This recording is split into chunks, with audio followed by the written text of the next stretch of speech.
apakah perilaku hukum dapat membaik di Indonesia? Begini, itu yang saya menjadi program yang saya sampaikan ke Pak Prabowo untuk mengimbangi beliau. Pertama, ialah bahwa kita harus membangun satu sistem hukum yang adil dan mempunyai tingkat kepastian yang tinggi. Di negara kita ini hukum sudah tidak adil, tapi kepastian hukum tidak ada. Itu yang menyebabkan kita tertinggal dalam semua aspek. Demokrasi kita centang perenang, ekonomi kita juga pertumbuhannya tidak seperti kita harapkan, misalnya dibanding dengan Malaysia, negara tetangga kita.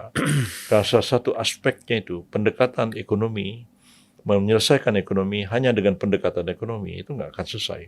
Aspek-aspek non-ekonomi seperti hukum itu mempunyai peran yang sangat penting. Nah, selain norma hukum yang adil dan pasti, itu Presiden itu harus punya satu ketegasan bagaimana menegakkan hukum itu satu visi, satu pandangan. Ya, jangan seperti sekarang ini tiap-tiap aparat penegak hukum menerapkan hukum menurut seleranya sendiri. Kejaksaan lain, KPK lain, polisi lain lagi, putusan pengadilan juga tabrakan satu dengan yang lain. Saya kira tertib hukum itu penting. Dan tertib hukum itu juga sekaligus menjadi jiwa tertibnya masyarakat kita dan kemudian berjalannya demokrasi itu secara normal di tengah-tengah masyarakat kita ini. Saya kira memang siapapun jadi presiden yang akan datang ini layak untuk mempertimbangkan aspek hukum ini. Nah, saya melihat Pak Prabowo beberapa kali memaparkan program kerja beliau dan saya mengatakan Pak Prabowo ada yang kurang. Bapak tidak memperhatikan aspek hukum. Saya orang hukum, saya paham bahwa masalah hukum itu menjadi sangat penting bagi pertumbuhan ekonomi dan kemajuan sebuah negara. Siapa mau investasi kalau kepastian hukum tidak ada, kan begitu.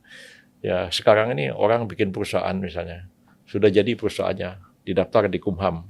Begitu perusahaannya itu berkembang pesat, ya tiba-tiba ada rups jadi-jadian.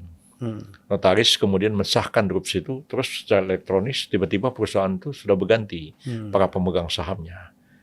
Ya, kalau seperti itu siapa yang mau investasi di sini? Nah, kita punya sertifikat rumah tanah kita. Sudah 30 tahun yang lalu kita punya. Tiba-tiba dibatalkan oleh BPN dengan dalih bahwa dulu waktu nyusunnya ini ada cacat prosedur. Nah, kita kan nggak tahu. Kita kan mohon. Kita mohon kan ditanya, diminta apa syaratnya. Ini kita sudah penuhi. Kan kita masih ada yang kurang, Pak. Enggak, Pak, sudah cukup. Dikeluarkan sertifikatnya. 30 tahun kemudian katanya ada cacat hukum dibatalkan sepihak. Tahu sertifikat kita, rumah kita sudah berganti dengan sertifikat baru atas nama orang lain. Saya ngeri tinggal di negara ini kalau tidak ada keputusan hukum seperti ini. Padahal mestinya kalau sertifikat itu sudah diterbitkan 5 tahun, ya sertifikat itu tidak boleh dibatalkan oleh siapapun kecuali atas putusan pengadilan. Jadi fair, ya. Kalau dibilang cacat hukum, yang bikin cacat hukum siapa? Saya yang mohon atau BPN yang salah? Ya kan?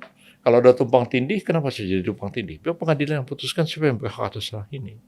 Dan negara kita ini hampir tidak ada kepastian hukum dan membuat investasi juga sulit untuk berjalan.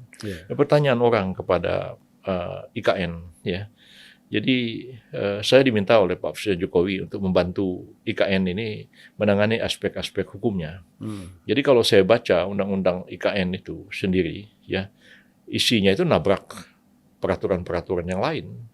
Misalnya tentang pertanahan, ya kan. Di situ begini. Ya sebenarnya nabrak undang-undang agraria.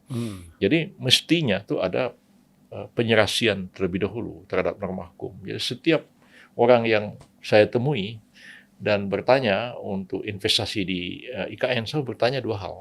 Kepastian politik dan kepastian hukum. Ya. Kepastian politiknya begini, kalau Pak Jokowi nggak jadi presiden, apa ada jaminan presiden baru akan meneruskan proyek IKN ini? Satu. Yang kedua, gimana kepastian hukumnya? Nanti kita bangun hotel, bangun apartemen, bangun apa-apa, tiba-tiba tanahnya diklaim sama orang Dayak. Jadi persoalan serius ini. Apalagi kalau kita lihat ya, tambang misalnya di Kalimantan, itu satu tambang atau tumpang tindih apa segala macam, dibawa ke pengadilan, dibatalkan, muncul lagi. Ini tambang sampai 30 tahun nggak bisa beroperasi, alangkah ruginya negara. Alangkah ruginya royalti pajak tidak dapat, tenaga kerja nggak bisa bekerja, karena sengketa Iya. yang tidak pernah terselesaikan. Akhirnya yang menang yang preman. Yang menang preman, Gak pakai hukum lagi. nggak pakai hukum lagi. Baik Bang Yusril, kita 1 jam lebih. Mungkin terakhir saya kasih kesempatan untuk closing statement. Barangkali ada yang mau Ya, disampaikan. Pak, saya terima kasih sedang diajak bincang-bincang pada sore hari ini. Ajakan saya kepada segenap generasi muda untuk berpikir serius ya terhadap persoalan-persoalan besar yang dihadapi oleh bangsa ini. Ya. Saya mengerti anak-anak muda mikirin diri sendiri aja udah capek gitu, apalagi harus mikirin yang lebih besar. Tapi paling tidak mempersiapkan dirinya menghadapi tantangan yang makin hari makin beragam, kemampuan teknis dan profesionalisme makin dituntut, yang bisa menyebabkan kita tersingkir berhadapan dengan sesama kita di dalam negeri, apalagi dihadapkan kepada negara-negara lain ya. Ya. Walaupun kalau kita lihat dari perspektif ekonomi sebenarnya dengan asumsi kalau pertumbuhan ekonomi kita itu konstan 6% minimal setiap tahun, itu dalam jangka waktu 22 tahun sampai dengan tahun 2045 kita betul-betul masuk ke negara maju sebenarnya.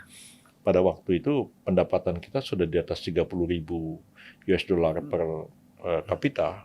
Jadi memang 22 tahun itu nggak lama loh. Ya. Kalau anak umur 18 hari ini itu 22 tahun lagi kan umurnya baru 40. Masih muda anak itu. Dan dia sudah akan melihat Indonesia ini menjadi negara maju, dan karena itu mau tidak mau dia harus meningkatkan kemampuannya.